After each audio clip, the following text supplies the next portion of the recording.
in the dim hush of Capitol Hill's West Wing, where ambition often whispers louder than truth. A private meeting was underway behind a pair of heavy oak doors marked Department of Justice, Restricted Access. The scent of old leather and freshly printed memos clung to the air like fog. At the head of the conference table sat Pam Bondi, elegant, calculated, and newly instated as interim attorney general. Her tailored navy suit bore no wrinkles, her posture no hesitation. 12 aides surrounded her, each shuffling paper and glancing nervously toward the sealed file at the center of the table, a thick dossier bound in red tape. On its cover, one name stood out, Jeffrey Epstein. Pam didn't open it. She didn't need to. "They're circling back," she said, tapping a French manicured nail against the edge of her ceramic mug. Her voice was even, but her eyes scanned the room with surgical coldness. Congresswoman Jasmine Crockett filed a formal motion to unseal classified testimonies connected to the 2008 plea deal. A murmur rippled down the line of advisors. Hasn't that been buried under executive privilege since? She found a workaround. Pam cut in sharp. She's invoking the Oversight Committee's jurisdiction over sealed prosecutorial misconduct. And she's not bluffing. She named me in the motion.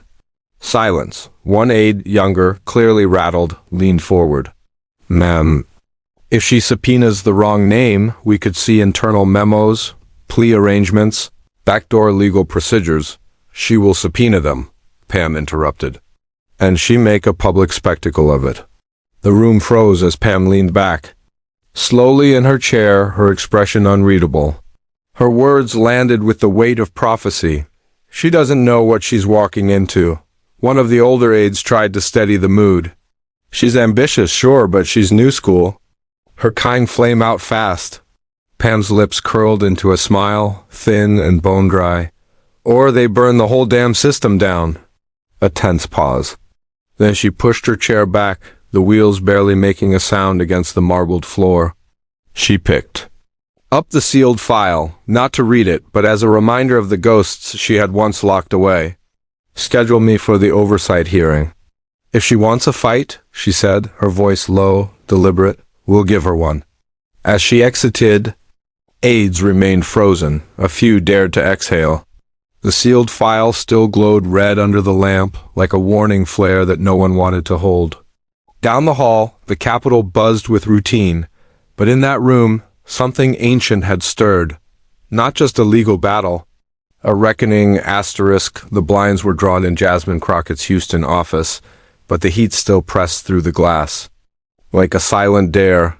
The room was quiet, save for the low hum of a ceiling fan and the quiet shuffle of papers. Sliding across a walnut desk scarred by years of civil rights fights, Jasmine sat motionless in her leather chair, a thin file open in front of her. Her eyes scanned the deposition transcripts like a prosecutor, but her body sat like a woman remembering something. Not a moment, a lifetime. There were redactions everywhere, thick black bars that censored pain, diluted accountability, erased names, but one line stood untouched. They let her walk away. She read it again, slower, as if those 5 words were a code only she could fully understand. Her chief legal advisor, Maya Patel, stood across the room, arms folded, eyes cautious. "You know what this means, Jazz. If we move on Bondi, the backlash won't just be political. It'll be personal, institutional. She's protected. And you're still rebuilding after the last hearing." Jasmine didn't look up. She just turned the page. "Justice isn't about timing," she said softly. "It's about patterns," Maya exhaled. "You've got enough evidence to push the committee, sure. But naming a sitting attorney general? Without an airtight thread?" Jasmine finally looked up. Her gaze was sharp. Not reckless, just unwilling to let history repeat. "I've seen this before," she said. "In Texas courtrooms where girls were too poor to be believed. In police files marked no further action, in silence passed down like inheritance. If she buried this, I'm not going to be the one who let it stay buried." Maya hesitated, then stepped forward. "There's something else. We got a match on one of the unsealed survivor testimonies. The original prosecutor on her case was Bondi, Florida, 2006. Jasmine closed the file, quietly, reverently, like a coffin lid. "I want a direct confrontation," she said, face to face on the record. "Let her hear the question while the whole damn country's watching." Maya frowned. "You sure?" Jasmine stood slowly, walking to the window, pulling the blinds just enough to let in a sliver of sun. Her voice was steel. "She thinks I don't know what I'm walking into." A pause. "I do." She turned, and "I'm not walking. Marching." The House Oversight Committee hearing room was packed beyond protocol. Staffers leaned against the back walls, journalists crouched with open laptops, and C-SPAN's red lights blinked steadily above. Something was in the air, not tension exactly, but anticipation, like a courtroom waiting for the first gavel. To fall on history, Pam Bondi entered like a headline in motion, flanked by 2 DOJ aides, her heels clicking in perfect rhythm against the marble. Her expression was statuesque, unreadable, immaculately composed, exuding the power of someone who'd survived more scandals than most careers ever see. Across the chamber, Jasmine Crockett sat alone at her committee seat, arms folded, eyes forward. No smile, no grandstanding. Just stillness. Chairman Graves tapped his mic. "The committee will come to order." Formalities blurred into motion. Opening statements, references to judicial oversight, and citations of the DOJ's cooperation. Record. Then, without preamble, the chair turned to Jasmine. "Congresswoman Crockett, you've requested the floor regarding your supplemental inquiry into the 2008 Epstein matter. Proceed." Jasmine didn't flinch. She leaned forward slightly, voice even, and read from a document in her hands. "Under Section 301 of the House Judiciary Resolution, I hereby move to reopen sealed testimonies related to prosecutorial discretion exercised in the Southern District of Florida between 2006 and 2008, involving the plea negotiations of Jeffrey Epstein, particularly the decision-making chain of command, which includes then-prosecutor Pam Bondi." The room shifted. Heads turned. Phones came up, fingers typing. Bondi didn't look away. She adjusted her microphone, cleared her throat, and leaned in. "I would caution the Congresswoman," she said coolly, "to tread very carefully. You are venturing into territory that, if mishandled, could do serious harm to survivors, to institutions, to your own credibility." The room held its breath. Jasmine paused only a second. Then she leaned forward, her voice soft but knife-sharp. "Thank you for the warning, Madam Attorney General." She held up the document, its redacted portions visible to the cameras. "But if there's harm here, it didn't start with me. And it won't end with me either." She placed the folder down, eyes locked with Bondi's. "So yes. Let's tread carefully." A pause. "Together." Gasps rippled. The chairman tried to regain order, but it was too late. The room was already alight, not with fire, but with clarity. Jasmine sat back slowly, her silence louder than any headline. Bundy's face remained a mask, but something in her eyes flickered, not fear exactly, but recognition. She hadn't expected the counterstrike to be that precise. That calm, that dangerous. And outside, on social media, the moment was already viral. A warning met with defiance, power met with principle, and war officially declared. 2 days later, Jasmine Crockett stood in a locked room beneath the Capitol, the secure evidence review chamber reserved for high-sensitivity materials. Only 3 people were allowed inside: Jasmine, Maya Patel, and a silent clerk from the Congressional Records Office. Laid out before them on a sterile metal table were the sealed names. The digital archive flickered to life as Jasmine entered her credentials. Dozens of classified files lit the screen, each tagged with red-letter warnings, subject to federal protective order, do not duplicate. But one name kept reappearing in the metadata, not as a suspect, not as a survivor, but as a gatekeeper. Pam Bondi. Jasmine scrolled carefully. Court filings, internal memos, DOJ communication logs. In 3 separate documents, Bondi's name appeared as the approving party on Epstein's original non-prosecution agreement. "Here," Jasmine murmured, tapping a line in the interface. "This memo shows she received correspondence from Epstein's Legal team 2 weeks before the official plea. Maya leaned in, jaw clenched. It's not just access. She was part of the negotiation. Jasmine's pulse ticked louder in her ears. Her breath steady, but slow. We're not dealing with ignorance. We're dealing with complicity.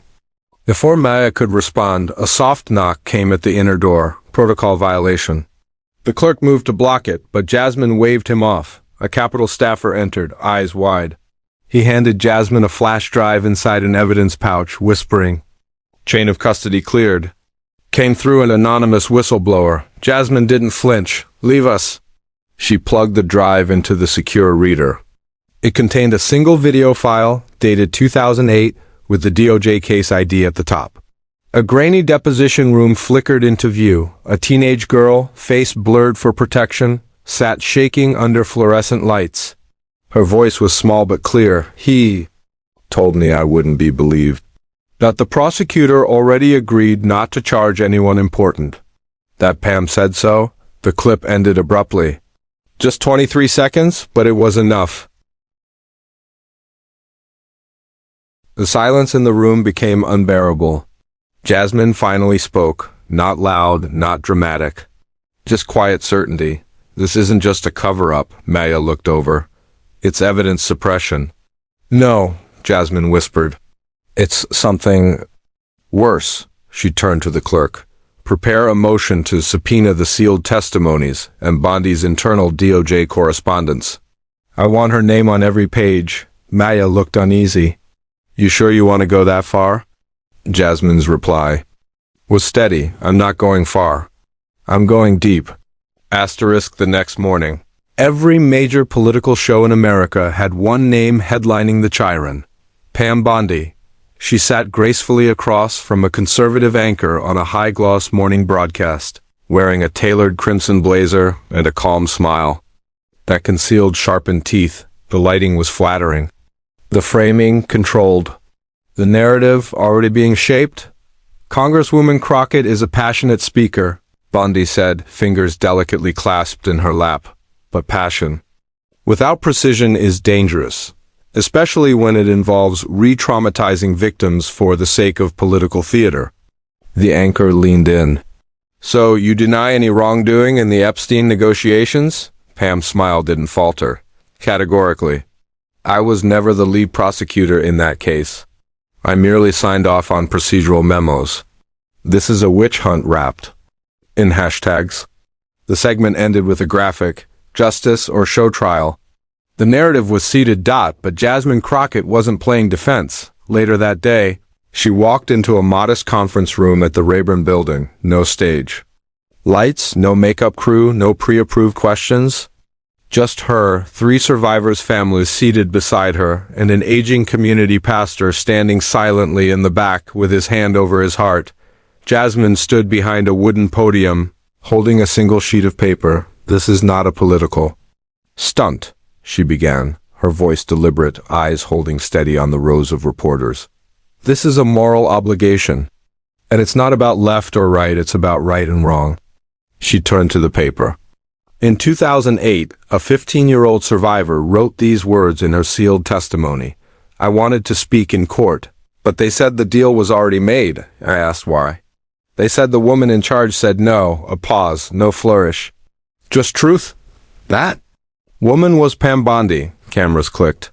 A few gasps echoed. Jasmine stepped aside and placed the sheet down in front of the mother of that survivor. The woman's hands trembled as she touched the page, not to hold it, but to remember it. "I'm not here to destroy a name," Jasmine continued. "I'm here to restore the ones they erased." Then she looked directly into the cameras. "Justice isn't dangerous," she said. "Silence is." The clip hit 1 million views in 2 hours. The contrast was stark. Bondi's polish versus Jasmine's raw moral weight. One defended her career. The other defended memory. And across Twitter, the hashtag shifted. Hashtag silence is dangerous. Hashtag unseal the names. Hashtag Bondi knew it wasn't. Just a media war now. It was a moral referendum. Asterisk ChatGPT said. Late that evening, Jasmine stood alone beneath the rotunda skylight of the Capitol, the dome casting fractured shadows across. The marble as rain began tapping gently on the glass above. She had just left a tense strategy meeting, and her phone buzzed again with alerts from legal counsel. The Department of Justice had filed an internal memo. The contents were clear: the scheduled committee hearing where Bondi was expected to testify under oath was to be postponed indefinitely, pending a procedural review of jurisdictional scope. In short, the DOJ had pulled the plug. Jasmine stared at the screen, unmoving, not surprised, just momentarily quiet. A kind of quiet that comes before an aftershock. Maya caught up with her near the rotunda stairs, holding a physical copy of the DOJ notice. Her voice was dry with disbelief. "They're hiding behind bureaucracy." Bondi pushed for this behind the scenes. "She's claiming the Oversight Committee doesn't have standing." Jasmine didn't respond right away. Instead, she reached into her leather satchel and pulled out a certified, court-stamped letter, the very document that confirmed the committee's jurisdiction under the 2007 Federal Accountability Clause. "She knows we have standing," Jasmine said finally. "But if she can delay the hearing long enough, the news cycle moves on. People forget. Survivors get tired." Maya narrowed her eyes. "So what now?" Jasmine stepped to the center of the rotunda, lit now only by the flickering halo of overhead lamps. Her heels echoed against the polished floor as she turned toward the cameras waiting downstairs. "We go public again." An hour later, Jasmine stood in front of the Capitol, drenched from the storm but unmoved. Reporters rushed toward her as her staff scrambled to set up a small podium and one portable microphone. She didn't wait for an opening question. She just lifted the stamped letter high into the air and let the cameras zoom in. "This is a copy of the document confirming congressional authority to question a sitting Attorney General on sealed prosecutorial conduct." She lowered it slowly. Today that authority was ignored. Because power doesn't fear questions, it fears answers. The crowd was silent. Jasmine's voice rose slightly, no longer wet with rage, just deliberate, unshakable. "They can stall a hearing, but they can't stall the truth." As she stepped down, a reporter called out, "Congresswoman, what's your next move?" She turned, her soaked curls clinging to her cheek, eyes sharp under the glare of a dozen news lenses. "Delaying justice," she said, "isn't bureaucracy. It's obstruction." By morning, the storm hadn't passed, not outside. And certainly not within the Department of Justice. 2 days later, the hearing room wasn't federal. It was personal. Jasmine Crockett had organized an unsanctioned shadow session in a public congressional annex, a move, equal parts legal gray area and moral stand, no cameras, no gavel, no formal committee. Just folding chairs, a recording mic, and survivors willing to speak when the system would not. The room was packed. No marble columns here. Just fluorescent lights and decades-old carpet. But the atmosphere was reverent, like a sacred courtroom where truth didn't need permission to be heard. Jasmine sat at the front, not elevated above anyone. Her legal pad rested on her lap. Beside her sat Maya, her eyes fixed on the woman now approaching the microphone. She looked young. 30, maybe, but the kind of 30 that's aged by silence. She gave her name off record. Then she began to speak. "I was 15, she said. "They told me they would take care of it. That he'd go to jail. But after my deposition, I never heard back." She paused, voice trembling. "My mom and I drove to the courthouse on the day of sentencing. That's when we found out there was a deal. No one had told us." Jasmine leaned forward slightly, her voice quiet. "Did anyone from the prosecutor's office contact you before the agreement?" The woman nodded slowly. "A woman. She told me, and I remember this exactly, there's no point in fighting what's already been decided. These things are delicate." A quiet fell. Maya broke it gently. "Do you remember her name?" The woman's hands gripped the sides of the podium. She said her name was Pam. Gasps rippled through the crowd. Journalists in the back exchanged wide-eyed glances. Some had stopped typing mid-word. "I didn't know who she was then," the woman continued. "But later, when all this came out, I saw her on TV, and I knew." She looked directly at Jasmine, I knew that the person who could have stopped. It didn't. Jasmine didn't blink. Her voice was steady but filled with something old and raw. Thank you for your courage, for your memory, for breaking the seal that the system placed on your voice. The woman stepped back, tears glistening but unshed. Outside the room, the clip hit the internet in minutes. It wasn't polished, no lower third titles, no network banner, just one woman saying a name. Pam, the nation, for a moment remembered that truth doesn't need a courtroom to become a reckoning. ChatGPT said. 2 days later, Jasmine Crockett walked into federal district court flanked by 2 legal aides and a storm of flashing cameras. She didn't pause to pose. She didn't need to. The motion to compel testimony from Pam Bondi had been officially filed under federal Statute 5 U.S.C. Section 552, citing public interest over sealed prosecutorial conduct. The judge had agreed to hear arguments. Inside the courtroom, Bondi's seat at the respondent table sat conspicuously empty. Her attorney, sharp-suited, silver-tongued, rose to argue procedural immunity. My client, he began, has served with distinction at both state and federal levels. To subject her to forced testimony based on unverified statements in unofficial hearings is not only legally unfounded, it sets a dangerous precedent. Jasmine, seated behind the petitioner's table, didn't flinch. When her name was called, she rose with quiet authority. The gallery hushed. Your Honor, she began, we are not here to attack a resume. We're here to protect a record. She stepped forward, holding the court-stamped letter, the same document the DOJ had tried to suppress. This was approved by your office 6 years ago. It granted conditional access to sealed testimony in cases of suspected prosecutorial misconduct involving federal plea deals. What's changed is not the law. What's changed is the name on the subpoena. The judge watched her, impassive but attentive. We're not asking Ms. Bondi to confess. We're asking her to clarify. Because the survivors weren't given a voice back then, we're giving them one now. The judge leaned back in his seat. Does the Congresswoman have any precedent for a sitting egg being compelled under committee order? Jasmine nodded. Yes, Your Honor. Holder v. Committee on Oversight, 2012, subpoena upheld. Executive privilege denied when transparency serves public interest. The courtroom rustled. Bondi's attorney sat a little straighter.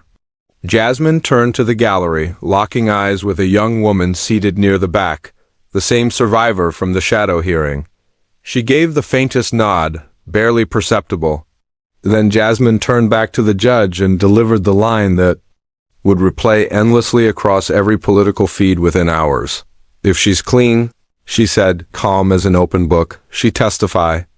A pause. If she's scared, a longer pause now, she spin. The judge's gavel hit the block once. Motion to compel testimony is granted, subpoena stands. Gasps, whispers, then a wave of noise outside as journalists sprinted toward live feeds. And in an office miles away, Pam Bondi stood at her window, watching her reflection in the glass. She didn't speak. She just pulled the curtains closed. The sun hadn't yet risen when Pam Bondi's legal team called an emergency press conference outside her Tampa estate. Cameras flickered like fireflies in the fog as her spokesperson, a stiff-jawed former federal prosecutor, read from a tightly held statement. Ms. Bondi maintains she acted within the scope of the law during all negotiations related to the Epstein non-prosecution agreement. However, due to the evolving political theater surrounding this case, she will be filing an injunction to delay congressional testimony. The word delay hit the press like blood in the water. By noon, Jasmine Crockett was already on MSNBC. Eyebrows arched as she responded, "This isn't theater, it's accountability." If Ms. Bondi thinks she can hide behind old titles and tired tactics, she's mistaken. Survivors aren't pawns. They're witnesses, Twitter erupted. That afternoon, Bondi's own party began to fracture. A leaked memo revealed that several high-ranking officials were urging her to comply quietly, voluntarily, before her resistance tainted the entire right-wing platform. Inside a private D.C. war room, Jasmine met with legal strategists. trauma advocates, and one unexpected guest, a former U.S. attorney who had worked adjacent to the Epstein case. He slid a folder across the table. "These were never supposed to see the light of day," he said grimly. "But the way she's stonewalling, I think it's time." Inside were 2 internal memos and 1 damning email thread showing Bondi had not only advised on the original NPA non-prosecution agreement, but had also lobbied against notifying certain victims to avoid media disruption. Jasmine's jaw tightened. She didn't need to rehearse what came next. Her instinct was fireproof now. Leak it? Her aide asked softly. Jasmine shook her head. Not yet. First, we give her one last chance. Let her show the world who she really is in court. As night fell, a storm thundered over D.C. It rattled windows in the Capitol and echoed down the halls of power. And somewhere in Florida, Pam Bondi sat alone in her study, a glass of wine untouched, watching Jasmine's face on a muted screen. She didn't cry. But for the first time since this all began, she looked afraid. Asterisk the marble walls of the House. Oversight Committee chamber hadn't felt this tense in years. The room was standing room only, with journalists lining the walls, survivors seated silently in the gallery, and cameras positioned like loaded weapons. The public hearing was set to begin, and Pam Bondi had arrived. She walked in flanked by 2 attorneys and a swarm of quiet tension. Dressed in a muted navy suit, her usual confidence was curdled by something quieter. Not fear. Not quite, but the slow erosion of control? Jasmine Crockett was already seated. Calm, composed, her notes stacked like evidence, her voice rehearsed in silence. The gavel struck. Chairman Martinez announced the session. Today we address the failures of justice in the Epstein case. And the institutions that shielded him. Ms. Bondi, you are under oath. Pam adjusted the mic. I'm here voluntarily. I will answer questions within legal boundaries. That phrasing, within legal boundaries, was a tell. She would dodge, deflect, lawyer her way out. Jasmine didn't blink. When her turn came, she leaned into the mic slowly, voice sharp but respectful. Ms. Bondi, you've stated under oath that you never advised against notifying victims about the NPA, yet Exhibit 12 shows internal communications in which you said, quote, direct notification would invite media chaos. Can you explain? That contradiction? A hush dropped over the room. Bondi exhaled, her voice steadied. That email was taken out of context. I was referring to procedural timing, not intent to withhold. Jasmine nodded but didn't retreat. So your argument is that media chaos is more important than a 14-year-old girl knowing her rapist is getting immunity. Gasps echoed from the gallery. Bondi shifted. The chairman banged his gavel for decorum, but Jasmine didn't flinch. This isn't about political vengeance. It's about institutional betrayal, and until someone owns it, it keeps happening. You were the Attorney General? You were the institution? Silence. Even Bondi's lawyer didn't object. Because Jasmine hadn't accused her, she'd exposed her. A young survivor seated in the front row wiped a tear from her cheek. Cameras caught it, so did millions watching at home. In that moment, the courtroom transformed. It wasn't just politics anymore, it was reckoning. And Jasmine Crockett was no longer just the woman asking questions. She had become the voice of every girl who was never told justice was possible. Asterisk for the first 30 minutes. Pam Bondi clung to the script. She dodged timelines, deflected blame. She leaned on legal jargon like a crutch. To the best of my recollection, that matter was handled internally. I was not the final decision maker. But Jasmine Crockett wasn't chasing headlines. She was unraveling a pattern, methodically, mercilessly. Now, she leaned forward, voice low, precise. Ms. Bondi, do you recognize this signature? She held up a blown-up email, time-stamped February 7, 2008, subject line, Epstein NPA final approval. Signed, Pamela Jo Bondi. The room fell still. Bondi froze. Her lips parted as if words might appear, but none came. This was you, wasn't it? Jasmine asked, softly now. You greenlit the non-prosecution agreement. Not staff, not career lawyers. You? Bondi looked to her legal counsel. They offered nothing. She cleared her throat. I don't recall authorizing. Let me help you, Jasmine cut in, tone sharpening. Because attached to that email is another message where you wrote, "This needs to go away quietly." He's too powerful to pursue the normal way. The words hit like a slap. The room audibly gasped. Even members of the committee sat up straighter. One aide dropped her pen. Pam's face flushed red. She opened her mouth again, but the microphone caught only a whisper. That wasn't public. "It is now," Jasmine said, Bondi's voice cracked. "That was a political assessment, not legal advice. You told your office not to contact the victims, Miss Bondi." Jasmine's voice was calm, but each sentence cut deeper than the last. "You arranged immunity for an abuser. You protected a man who trafficked girls. And then you spent a decade silencing anyone who asked why." Pam's hand trembled, her voice dropped to a broken murmur. "We were under pressure from people you can't imagine." "I didn't have a choice." Jasmine paused. And in that pause, the entire country seemed to inhale. "Every 14-year-old girl in that file had no choice," she said. "You did." The courtroom went dead quiet. Pam Bondi looked down. Not at notes, not at evidence. Just at her own hands, suddenly too small, too guilty, too late. Jasmine sat back slowly. She didn't smile. She didn't gloat. She'd cracked. The mask, and what was behind it, wasn't just politics. It was cowardice. Broadcast live on national TV. Asterisk. It took less than 90 seconds. One camera angle, one crossfade. One woman telling the unvarnished truth to a fallen state official. You protected a predator. You silenced survivors, and now you want pity? The clip didn't just go viral. It detonated. By nightfall, hashtag Bondi breakdown trended across every platform. News anchors recited Jasmine's closing lines like scripture.